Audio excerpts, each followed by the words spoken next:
so much here. The borrow move of infestors, the use of infestors. Positional play has never been so important with the rise and the use of the infestors. That is very, very true. All right, ladies and gents. Thanks for staying up so late. We're about to go into the next map right here. Violet versus Leenock.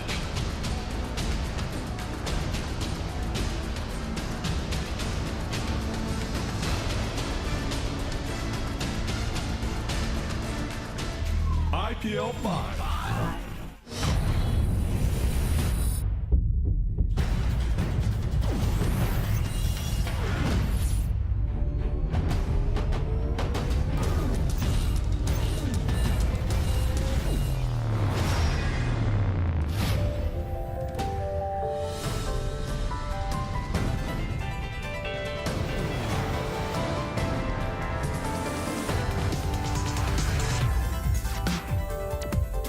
Welcome to IPL 5 Daybreak.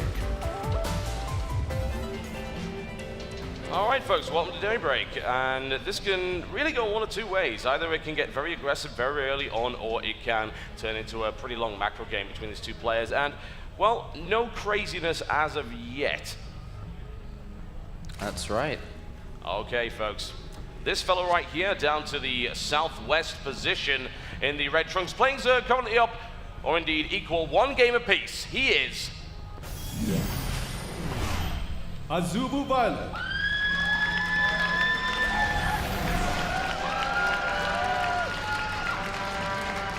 One of these nerds is going to get rich here. $20,000 difference. certainly, well, the only man actually getting rich in Vegas. Versus his opponent, up to the northeast position in the blue trunks, also playing ZerG. He is FXO Leenock.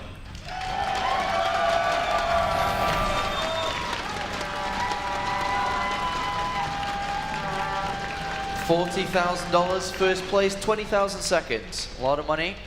60,000 overall between these two players right now in this series. Potentially the second one, depending if Violet wins or not. Yep. I don't think we're going to see any early pulls at all No. in the series, actually. Not just this game, of Okay. course, but the next game and the next game and the next game. Simply because there's been so many times where Violet has opened up spawning pool first. Yeah. Leenock's never going to early pull.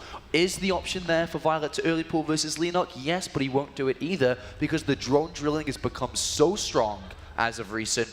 You can buy enough time, and I don't think Violet would even risk it. Of course, have to win this best of 5 and the potential best of 3 as well. Yeah, certainly. And the control between these two guys is fantastic. And the drone drill technique whereby you're able to minimal click, which sends all of your drones into a very tight pack, and suddenly they'll spring out and potentially surround the lings in the process, is very effective. And you can then micro your drones out of position and save most of them. So the 6 pooling that we saw in yesteryear is not exactly all that great anymore. And while we do see 10 pool opening aggression into macro afterwards, we're not seeing that here.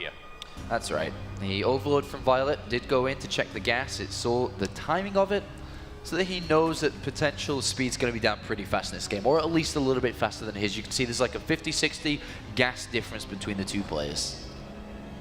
All right, a couple of extra queens coming out here for Leenock. Something on the field for him. And first few minutes, usually pretty passive. The speed coming down again, always, it seems, always faster for Leenock. He likes to get that speed out nice and early. Does give him options to actually apply aggression. Baneling Nest, identical timings for both. No big surprises there at all. Nope, you have to get a Baneling Nest down within this matchup, because if you don't, there's always going to be the option that your opponent builds a lot of links. It's always going to be there. If you don't, you're going to look silly. You have to use Banelings to defend. You're going to have to use Banelings to be aggressive as well. They are just so incredibly important. The thing I'm looking for, though, are we going to see someone tech, or are we going to see a lot of links made for a potential setup of aggression? But the way that both of these have been playing in the series, they're both solid on the Baneling Nest. They're both getting spike crawlers usually. Yep. And when both players play identical, the defender has such an advantage in the Ling Baneling wars, usually because of the spike crawler, and then on top of that, the queen as well. So you don't really want to do too many early aggression plays. So as we can see in this game, it doesn't look like this is going to be the case. No, indeed not. Okay, well, next few minutes will most likely be fairly standard then. Evolution Chamber is coming down for Leenock again. That is the stylish little wall off right there with 4 lings. Yep. holds the ramp tight from any lings coming in. And we have the Evolution Chamber finishing up for Leenock, immediately Carapace before teching up, as we can notice, compared to teching immediately here for Violet. All right, well, the question is, in this kind of scenario, with that +1 Carapace upgrade, and yeah, thou shalt not pass, one way or the other, is there a timing that can be exploited here with the Carapace upgrade that Leenock might be able to hit?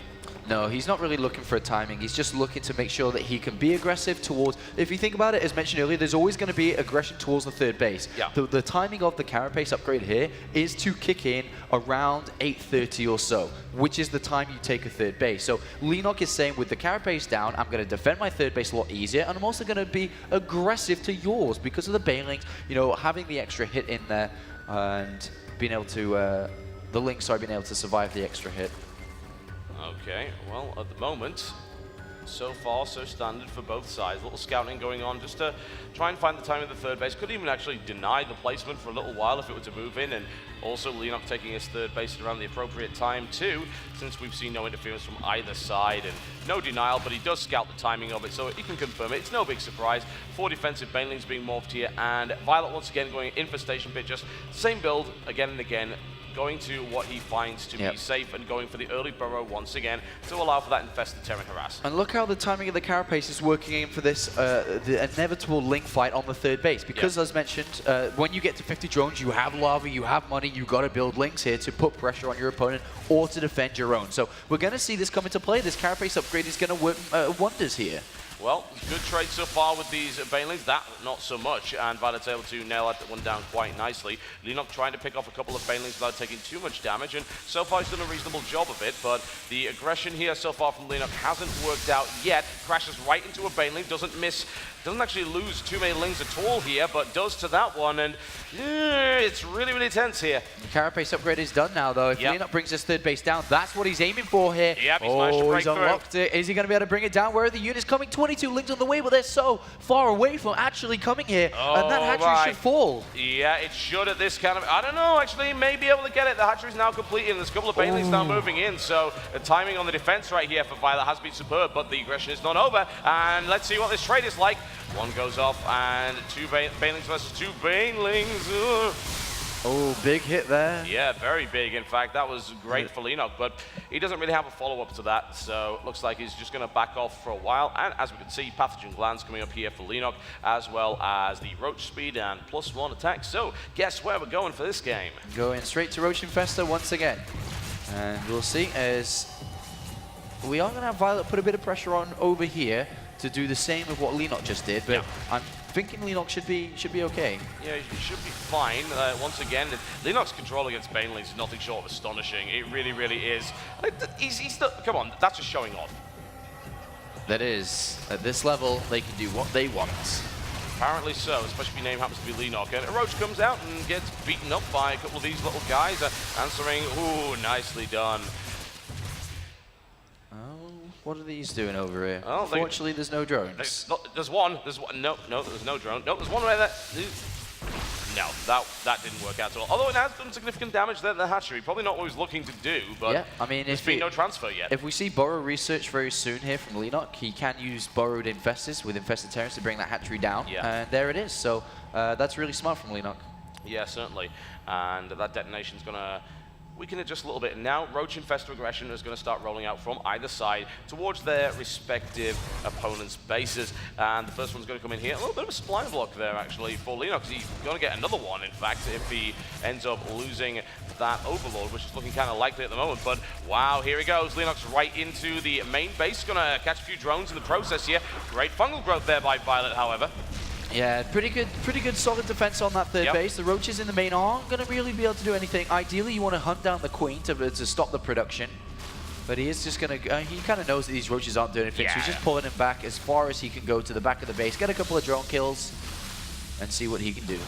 Well, picks up 4, not bad actually. He could easily get a 5th, 6th, maybe even 7th in this position, but he actually wants to leave, and it looks like that Violet's going to be very kind in allowing him to do that. Also spots the timing on the Roach there. Oh, he's going to get himself a Queen. Oh, great fungal right there by Violet to prevent that from getting into range. But yeah, still quite a lot of pressure going on. The third or fourth base being taken out by Leenock. And as we saw many times before, Leenock very much the aggressor here, but we're not seeing more of that kind of trademark Burrowed Infestor play early game by Violet.